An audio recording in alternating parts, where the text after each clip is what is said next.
تو بہرحال ایک چیز جس کی وجہ سے امت شکار ہو رہی فتنوں کا وہ ہے تکاسل، کسل، سستی، ایک ہے تساہل، سہولت پسندی۔ مجھے ایک مولوی صاحب کے بہت بڑے عالم کے بیٹے نے کہا کہ کبھی 6-7 دن ہو جاتے ہیں میں جنابت کے اندر ہوتا ہوں، غسل نہیں کر پاتا۔ یہ تکاسل ہے، کسل اتنی غالب آ جاتی ہے کہ آدمی گناہ در گناہ کے اندر مبتلا ہوتا ہے۔ حدیث مبارک میں آتا ہے لا تدخل الملائکہ فیہ کلب او صورت وفی روایت او جنب، اس گھر کے اندر فرشتے داخل نہیں ہوتے جس کے اندر کتا ہو، تصویر ہو اور فرشتے ہوں، یہ جنبی آدمی ہو، جنبی عورت ہو، جنبی مرد ہو جنابت کے اندر۔ لیکن یہ کسلت ہے، ایک آدمی کا جی چاہتا ہے میں قرآن کریم کی تلاوت کروں لیکن نہیں کر پاتا۔ بہت سارے لوگ ایسے آئے ہیں، یہاں پر مرکز میں آتے ہیں، وہاں پشار میں آئے ہیں، جو مجھ سے ملے وہ کہتے ہیں حافظ قرآن میں قرآن پاک نہیں پڑھ سکتا۔ کیوں نہیں پڑھ سکتے؟ بس نہیں پڑھ سکتے، زمانہ ہو گیا قرآن کریم مجھ سے رہ گیا ہے۔ اس کے اوپر نگران مقرر کیا جاتا ہے، پھر اس کو کہا جاتا ہے کہ یہاں بیٹھ جاؤ، قرآن پاک شروع کرو، ایک سپارہ پڑھ کر پھر آؤ۔ تو وہ ایک سپارہ پڑھ لیتا ہے، پھر اس سے پوچھتے ہیں ایک پارہ پڑھ لیا؟ اس نے کہا کہ ہاں پڑھ لیا۔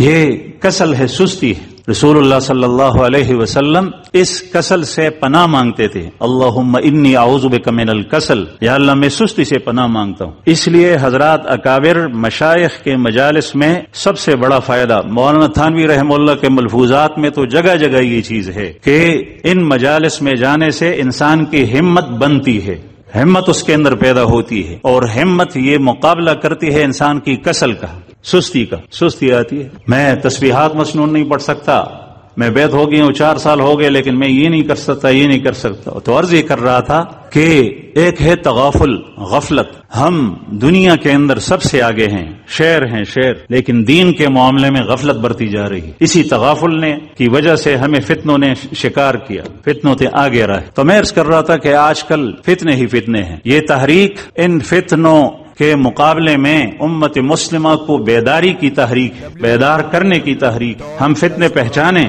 کس طرف سے فتنے ہمارے اوپر حملہ آور ہو رہے ہیں، کس طریقے سے وہ ہمیں اپنے شکار بنا رہے ہیں، اور اس سے نجات کا طریقہ کار کیا ہوگا۔ اس مجمع کے اندر علماء کرام بیٹھے ہیں، میں ان کو نہیں، اس لیے کہ وہ سب جانتے ہیں رسول اللہ صلی اللہ علیہ وسلم کی احادیث میں کن کن فتنوں کا تذکرہ ہے۔ مالی فتنے ہیں اور جاہی فتنے ہیں، اولاد کی طرف سے فتنہ ہے، ہر طرف سے فتنے مختلف شکلوں کے اندر ابھریں گے، اٹھیں گے، جس کی شمار بہت زیادہ ہے۔ اور محدثین حضرات نے وہ حدیث اپنے کتابوں کے اندر درج کی ہے کتاب الفتن کے نام سے، اور یہ آپ صلی اللہ علیہ وسلم نے ان فتنوں سے ڈرایا ہے، اور فتنے سے ڈرایا ہے کہ وہ تمہارے خون کو نہیں، تمہیں بیماری سے نہیں کھائے گی، تمہارے ایمان کے لیے خطرہ ہے، تمہارے عمل کے لیے خطرہ ہے، تمہارے اخلاق کے لیے خطرہ ہے۔ یہ فتنہ تمہاری ایمانی آزمائش، تمہاری عملی آزمائش، تمہاری اخلاقی آزمائش۔ قرآن کریم میں اللہ پاک کا ارشاد ہے انما اموالکم واولادکم فتنہ، تمہارے اموال اور تمہاری اولاد یہ تمہارے لیے فتنے ہیں۔ اس کا مطلب یہ نہیں ہے کہ مال کو باہر پھینک دیا جائے، بلکہ مال کے فتنے سے بچیں۔ نبی کریم صلی اللہ علیہ وسلم نے ایک حدیث مبارک میں ارشاد فرمایا انی لا اخشی علیکم الفقر، میں تمہارے اوپر اس بات سے نہیں ڈرتا کہ تم فقر کی وجہ سے ہلاک ہو جاؤ گے، لیکن میں اس سے ڈرتا ہوں کہ تمہیں دنیا ہلاک کر بیٹھے گی۔ دنیا کے اندر تم ایک دوسرے سے آگے بڑھنے کی ریس لگاؤ گے، مقابلہ ہوگا، کوشش کرو گے۔ اب اس ریس لگانے کی خاطر حلال اور حرام کی تمیز ختم ہو جائے گی۔ سنن کی روایت کے اندر یہ حدیث بھی ہے، لوگ آئیں گے مال کمانے کے لحاظ سے حلال و حرام کی تمیز نہیں رہے گی، یہ حلال ہے یا حرام ہے، ہر طرف جتنا مال ہاتھ آتا ہے اس کو ہڑپ کر لیا جائے گا، چاہے وہ سود کا ہو، چاہے وہ جواری سے حاصل ہو، چاہے وہ ڈکیتی سے ہو، چاہے وہ غصب کا مال ہو، کسی طریقے سے بھی ہو۔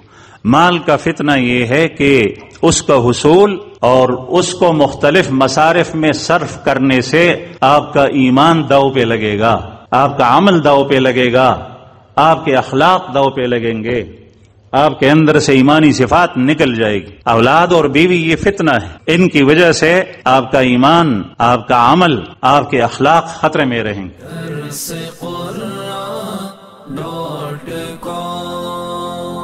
www.darsequran.com